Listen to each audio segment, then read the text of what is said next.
आम पिला माने मूर्ख होइछन्ति आम पिला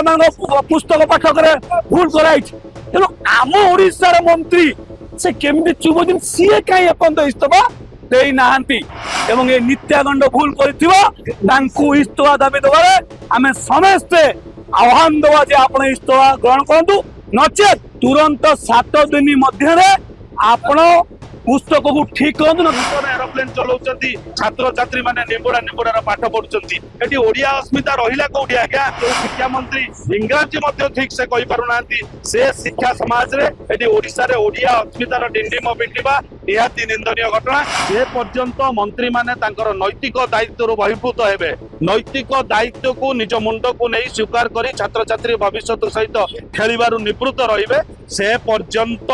ये छात्र छात्री मानकर आंदोलन ए युव समाज मानकर आंदोलन ए जेएनजी मानकर आंदोलन अव्यावहित रहिबो एवं ये आंदोलन को आहुरी तीव्रतर कराजिबो जे पर्यंत ए सरकार छात्र छात्री मानक आगरे निजर मुंड न नहिछि एवं नित्यानंद गंड निज पदर इस्तफा करथि देखंतु आपण तो होजनी चतुर्थ स्तंभ आपण निहाते जिनस को आलोकपात करिया दरकार कारण आपण जानते सारा भारत रे आज ये जो जिनस हला जंतर मंतर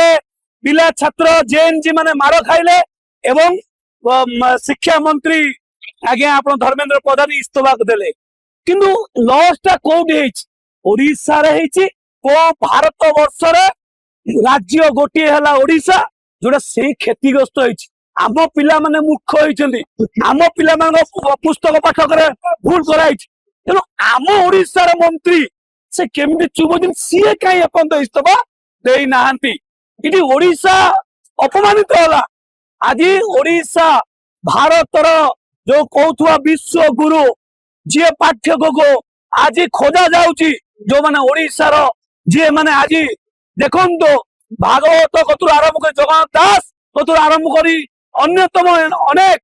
जो माने लेखक आज आखि बुझी सारिचंती हेले तांकु आज विश्वगुरु खोजुचंती हेले सेई राज्य रे सेई पिलांको सेई भविष्यत को अंधार कराउची एवं सेई पाठ पुस्तक रे आज भूल कराइची ताले कुहंतु ताले ओडिसा को अपमान करूचुवा ए नित्यानंद गंड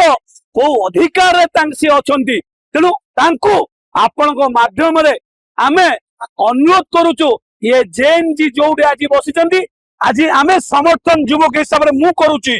आज आपनको माध्यम रे एवं आपण मानको भी अनुरोध करूची आपण चतुर्थ स्तंभ ये ओडिशा माटी रो आपनको पिला भी पढुचंती आपनको भाई भी पढुचंती तेणु ये भविष्य तो आगामी दिन नष्ट न हो न तो ए दिन जदि आमे सही नबा आगामी दिन रे आगामी पीढ़ी समस्ते मूर्ख हेबे जोटा कि आगामी दिन उत्कल गौरव जो आमर अच्छी मानटेक ये सब माटी रे मिसी जाउची तेणु आसंतु समस्ते एक हवा सबु अभिभावक सबु बुद्ध सबु महिला सबु युवक सबु आसंतु जेएनजी की सपोर्ट करिबा एवं आम हक आमे आनिबा एवं ए नित्यागंड भूल करथिबा तांकु इस्तफा दाबी दबारे आमे समस्ते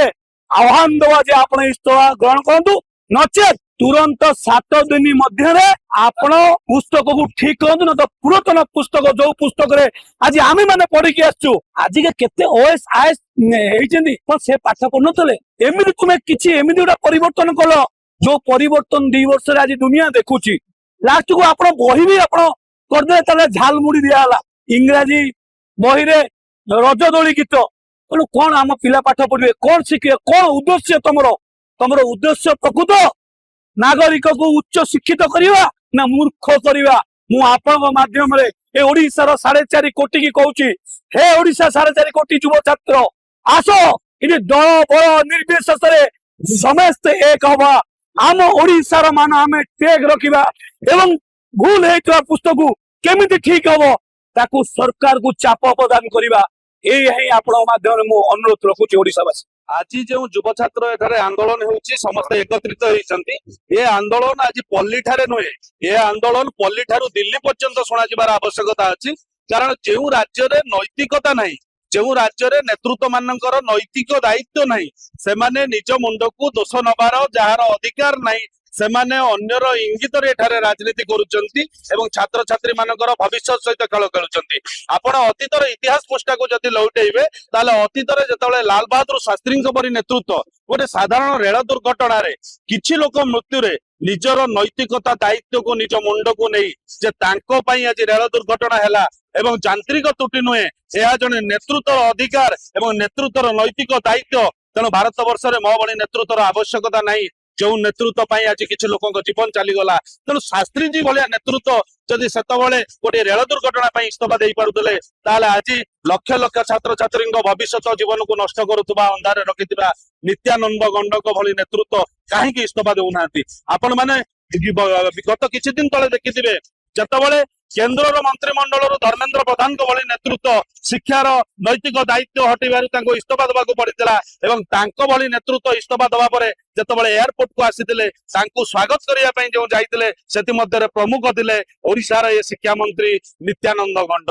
ଯିଏକି ତାଙ୍କୁ ସେଠାରେ ସାଧାରଣକୁ ଗୋଟେ ସୂଚନା ଦେଇଥିଲେ ଯେ ତୁ ତ ମୁତୁରି ମୁଁ ତ ମୁତୁରି ହେସକାଇ ପାଇଁ ଧୋଇବା, କାରଣ ତୁ ତ ଦିଲ୍ଲୀରୁ ସେଠୁ ନିର୍ଯାତିତ ହେଇକି ଆସିଲୁ, ଦିଲ୍ଲୀରୁ ତୋତେ ଛାତ୍ରମାନେ ହଟେଇବା ପାଇଁ ବ୍ୟବସ୍ଥା କରିଦେଲେ, ଏଠି ଓଡିଶାରେ ମୋର ସମଦଶା ଚାଲିଛି, ଏଠି ମୁଁ ଇସ୍ତଫା ଦେବି ନାହିଁ ଯେ ପର୍ଯ୍ୟନ୍ତ ମତେ ଗାଦିଚ୍ୟୁତ କରିବା ପାଇଁ ଉପରୁ ଦିଲ୍ଲୀ ଦରବାରରୁ ରିମୋଟ କଣ୍ଟ୍ରୋଲର ନିର୍ଦ୍ଦେଶ ନ ଆସିଛି। ତେଣୁ ଆଜି ଏ ଛାତ୍ର ସମାଜ ଯେ ପର୍ଯ୍ୟନ୍ତ ମନ୍ତ୍ରୀ ମାନେ ତାଙ୍କର ନୈତିକ ଦାୟିତ୍ୱରୁ ବହିର୍ଭୂତ ହେବେ, ନୈତିକ ଦାୟିତ୍ୱକୁ ନିଜ ମୁଣ୍ଡକୁ ନେଇ ସ୍ୱୀକାର କରି ଛାତ୍ରଛାତ୍ରୀ ଭବିଷ୍ୟତ ସହିତ ଖେଳିବାରୁ ନିବୃତ୍ତ ରହିବେ, ସେ ପର୍ଯ୍ୟନ୍ତ ଏ ଛାତ୍ରଛାତ୍ରୀ ମାନଙ୍କର ଆନ୍ଦୋଳନ, ଏ ଯୁବ ସମାଜ ମାନଙ୍କର ଆନ୍ଦୋଳନ, ଏ ଜେଏନଜି ମାନଙ୍କର ଆନ୍ଦୋଳନ ଅବ୍ୟାହତ ରହିବ ଏବଂ ଏ ଆନ୍ଦୋଳନକୁ ଆହୁରି ତୀବ୍ରତର କରାଯିବ ଯେ ପର୍ଯ୍ୟନ୍ତ ଏ ସରକାର ଛାତ୍ରଛାତ୍ରୀ ମାନଙ୍କ ଆଗରେ ନିଜର ମୁଣ୍ଡ ନ ନଇଛି ଏବଂ ନିତ୍ୟାନନ୍ଦ ଗଣ୍ଡ ନିଜ ପଦରୁ ଇସ୍ତଫା ନ। ଆଜ୍ଞା, ଓଡିଆ ଅସ୍ମିତାର ଦିଣ୍ଡିମ ପିଟୁଥିବା ଏ ସରକାର, ଆପଣ ଦେଖିଥିବେ ଯୋଉ ସରକାର ଯେତେବେଳେ ଆପଣ ମାନେ ଅତୀତରେ ପଢୁଥିଲେ ଯେ ସାଲ ବେଗଙ୍କ ପାଇଁ ଜଗନ୍ନାଥଙ୍କର ରଥ ଅଟକି ଯାଇଥିଲା, କିନ୍ତୁ ଏ ସରକାରରେ ଆଦାନୀଙ୍କ ପାଇଁ ଜଗନ୍ନାଥଙ୍କର ରଥ ଅଟକି ଗଲା। ଆପଣ ଯୋଉ ସରକାରର ପଢୁଥିଲେ ଯେ ଏଠି ବୈଜ୍ଞାନିକ ମାନେ ଯୋଉ ଗବେଷଣା କରନ୍ତି ଏବଂ ପାଇଲଟ ମାନେ ଏରୋପ୍ଲେନ ଚଲାନ୍ତି, କିନ୍ତୁ ଏଠି ନ୍ୟୁଟନ ଏରୋପ୍ଲେନ ଚଲାଉଛନ୍ତି, ଛାତ୍ରଛାତ୍ରୀ ମାନେ ନିମ୍ବୁଡା ନିମ୍ବୁଡାର ପାଠ ପଢୁଛନ୍ତି। ଏଠି ଓଡିଆ ଅସ୍ମିତା ରହିଲା କୋଉଠି ଆଜ୍ଞା? ଯୋଉଠି ଯୋଉ ଶିକ୍ଷା ମନ୍ତ୍ରୀ ଇଂରାଜୀ ମଧ୍ୟ ଠିକ ସେ କହିପାରୁନାହାନ୍ତି, ସେ ଶିକ୍ଷା ସମାଜରେ ଏଠି ଓଡିଶାରେ ଓଡିଆ ଅସ୍ମିତାର ଡିଣ୍ଡିମ ପିଟିବା ନିହାତି ନିନ୍ଦନୀୟ ଘଟଣା ଏବଂ ଏଠି ଛାତ୍ରଛାତ୍ରୀ ମାନଙ୍କର ଭବିଷ୍ୟତକୁ ନେଇ ଖେଳ ଖେଳାଯାଉଛି, ତାହାକୁ କୌଣସି ହାଲତରେ କମ୍ପ୍ରମାଇଜ ଏବଂ ବରଦାସ୍ତ କରାଯିବ ନାହିଁ।